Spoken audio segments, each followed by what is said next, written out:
Kanalıma hoş geldiniz. Elinizde yaprakları yumuşayan ve solan orkideler varsa bugün yeniden bu orkideleri canlandıracağız. Yumuşayan ya da yaprakları sararan orkideleri yeniden canlandırmak mümkün. Bu mevsimde bu tarz orkideleri canlandırmak için ideal bir mevsimdir. Yaprakları yumuşayan orkideleri canlandırmak için gübre hazırlayacağım. Gübre için 1 çay kaşığı toz şeker kullanıyorum. Toz şeker özellikle yaprakları yumuşayan orkideleri canlandırmak için en iyi gübrelerdendir. Toz şekerin üzerine 1 yemek kaşığı instant kuru maya kullanıyorum.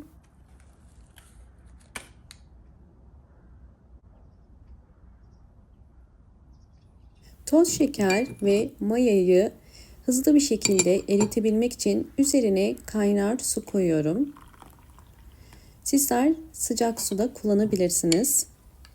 Biraz karıştırıyorum bunları. Özellikle mayanın aktifleşebilmesi için toz şeker çok işe yarar. İkisi bir arada çok daha hızlı bir şekilde vitaminleri ve mineralleri ortaya çıkarır. Hazırladığım maya için 1 litre suya ihtiyacım var.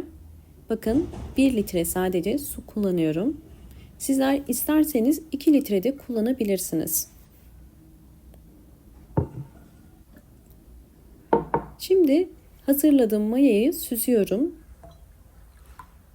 Bitki gelişiminde azot, potasyum ve fosfora ihtiyaç olur. Kuru maya içerisine barındırdığı bu elementler ile bu elementlerin hızlı bir şekilde toprağa karışmasına yardımcı olur ve bitkinin kök gelişimini hızlandırır ve hastalıklardan korur. Bu yüzden hazırlamış olduğum bu maya karışımını bir püskürtme kabının içerisine koyuyorum. Bunu yapraklarda da kullanacağım. Orkideleri canlandırmak için 3 farklı yöntem kullanacağım. Bu yüzden videoyu lütfen sonuna kadar izlemeye çalışın. İlk olarak bu şekilde yaprakları yumuşayan ve solan orkideleri canlandıracağız. Orkideler özellikle kökler çürüdükçe ya da fazla sulamalardan dolayı bu şekilde yapraklarını yumuşatır. Bu tarz orkidelerde yapmamız gereken orkideyi hemen canlandırmak. Bunun için gübre desteği ve bol ışık sağlıyoruz. Şimdi hazırladığım gübreyi orkide yapraklarına sıkıyorum.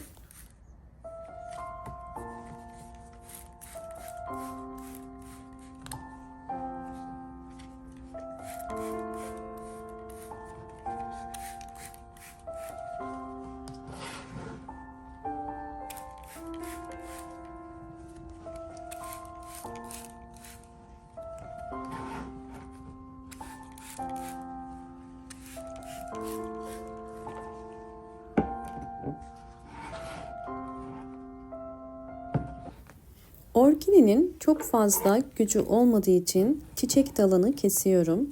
Şu anda önemli olan yeni kökler çıkarması ve yaprakların canlanması.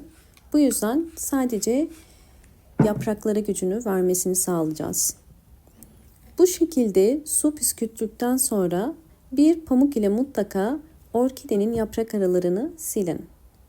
İkinci yöntem, orkidelerimizin sadece yapraklarına değil, köklerinin de sağlıklı olabilmesi için bu mayayı kullanıyorum. Ben 8 yemek kaşığı kadar bu mayayı kullanıyorum.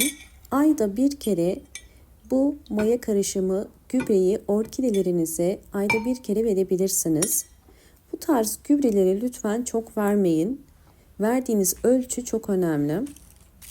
Hemen ikinci orkideme de aynı işlemleri uygulayacağım.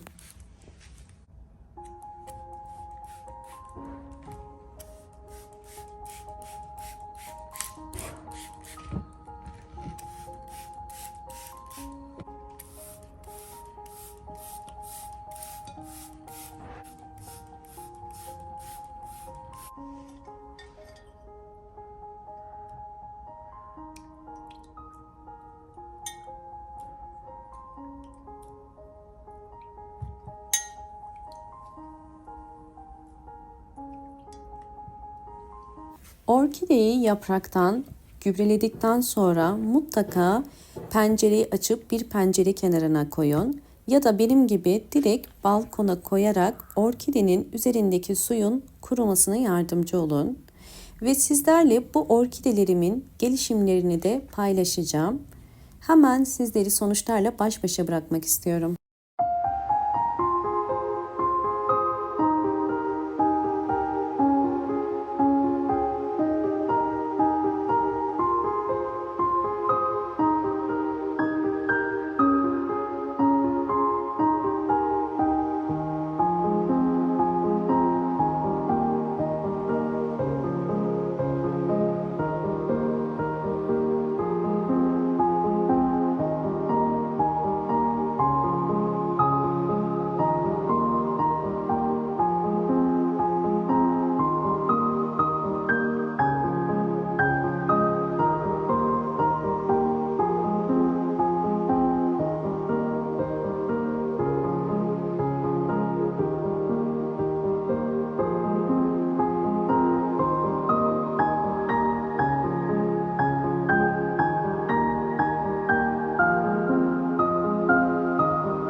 Üçüncü yöntemi geçmeden önce videomu buraya kadar izlediyseniz ve beğendiyseniz hemen beğen tuşuna basıp kanalıma da abone değilseniz eğer bana destek olmak için abone olabilirsiniz. Yine elimde yaprakları yumuşayan ve kökleri tamamen çürüyen bir orkide var. Bu tarz orkideleri kurtarmak mümkündür. Şimdi sizlere böyle bir orkideye nasıl bakım yapmamız gerektiğini gösteriyorum.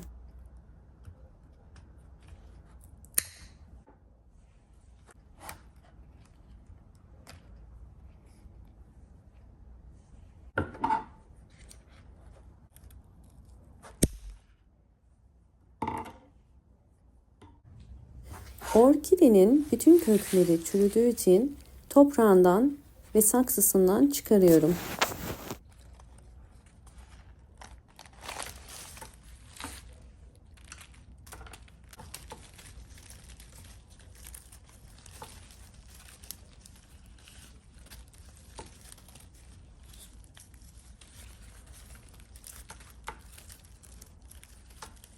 Orkidenin kökleri tamamen çürümüş. Bakın bu şekilde çektiğim zaman tel şeklinde kalıyor.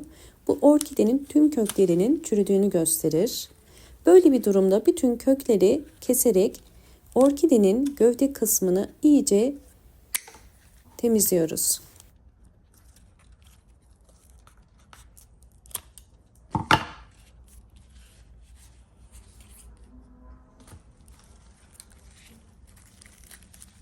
Orkidelerde kök çürümesinin nedeni bu süngerdir.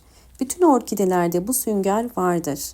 Bu yüzden orkideleri asla çok fazla sulamamak gerekiyor. Çünkü sünger suyu çok çektiği için hızlı bir şekilde köklerin çürümesine sebep olur. Orkidelerinizin bu şekilde olmasını istemiyorsanız lütfen orkidelerinize çok az su verin. Fazla su her zaman orkideleri öldürür. Evet, gördüğünüz üzere kök kısmını iyice temizliyorum. Daha sonra bunu çeşmede yıkayarak dezenfekte edeceğim.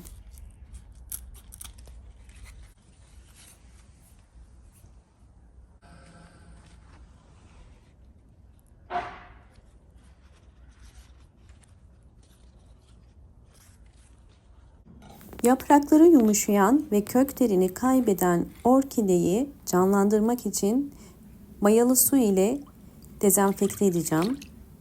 Orkidenin yapraklarını tamamen bu suya batırıp çıkarıyorum ve gövde kısmını da özellikle bu suya batıracağım. Ve daha sonra bu suyun içerisinde orkidemin yeniden canlanabilmesi ve dezenfekte olabilmesi için 1 saat bekleteceğim.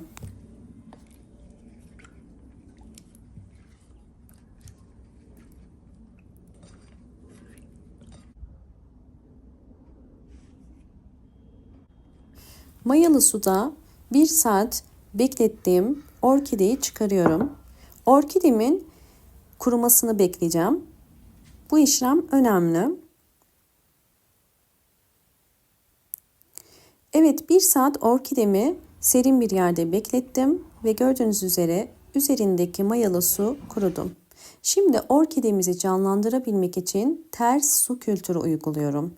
Ters su kültürü uygularken sera yöntemini de uygulayacağım. Bunun için bir streç film ile bakın ağzını kapattım ve üzerine küçük delikler açarak hava akışını sağlayacağız. Orkidemin gelişimlerini de sizlerle paylaşacağım.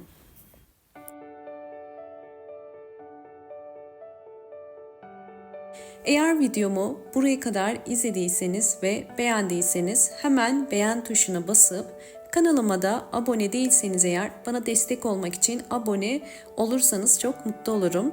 Aynı zamanda videomu kendi ana dilinizde sesli olarak dinleyebilmek için lütfen sesli kısımdan İngilizce seslendirmeyi açık konuma getirmeyi unutmayın.